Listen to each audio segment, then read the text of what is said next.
Aj vy ste si všimli, že niektoré fantasy série zmiznú z knižného českého a slovenského trhu skôr, ako sme sa do nich vedeli poriadne zahryznúť?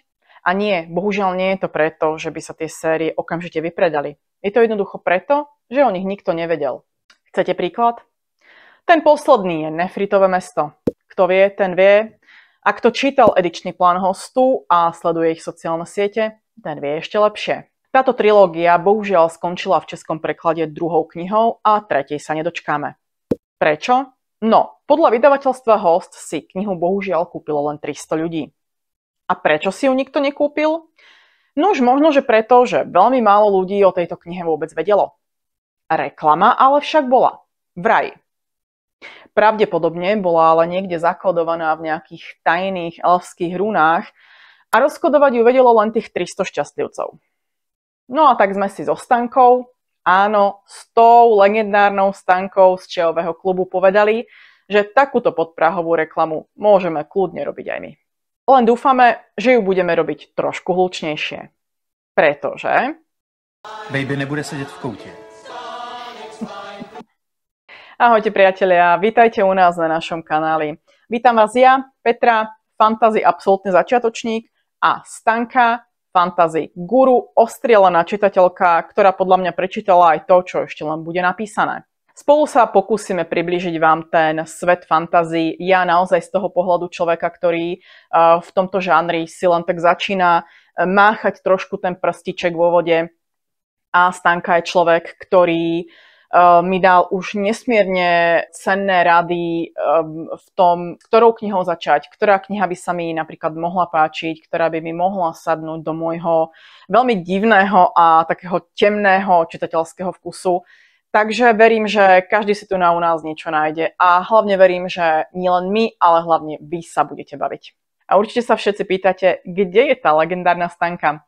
Tak priatelia, poviem vám, že tú ženskú som veľmi dlho prehovárala na to, aby sme sa dali na nejaký FaceTime, ale bohužiaľ poslala nám len svojho avatara, ale nebojte sa, ten avatar za chvíľku prehovorí. Dnes vám totižto okrem tohto stručného úvodu chceme predstaviť aj knihu, ktorú spolu so Stankou budeme čítať v mesiaci august pre českých divákov, poslucháčov, čitateľov. Je to srpen. Je to srpen. Ja dúfam, že je to srpen. Takže kniha, ktorú budeme spolu čítať, je prosím pekne kniha Mesačné záhrady. Keď mi Stanka povedala, čo budeme čítať, mne skoro odpálilo dekel. A tejto knihy ja sa bojím ako čert kríža, pretože podľa mňa ide o jednu z najkomplikovanejších fantasy sérií, ktoré boli vôbec napísané. A keď som si pozerala nejaké recenzie na YouTube, tak sa pamätám, že jeden veľmi skúsený človek, čo sa týka fantasy, o tejto knihe povedal, že si myslí, že som autor sa stratil v postavách a v deji niekde pri 5. knihe. Takže ja mám obrovský rešpekt, ale viete čo? Vypočujme si teraz dôvody, pre ktoré si práve Stanka myslí, že túto knihu by som mala čítať. Proč bys měla číst Malás? Protože Erikson je zmrt a ty máš zmrdy ráda. Protože tě Erikson hodí do prostřed války a ty se tam musíš naučit žít, protože ti ukáže postavu, kterou si oblíbíš a on ti ji pak zabije. Aby ji třeba pak obživil a na to si počkej. A jestli tě nepřesvědčí paliči mostů, whisky Jack, tak si počkej na draka. Super. A jestli si myslíš, že skončíš jenom u měsíčních zahrad, tak se pak pleteš.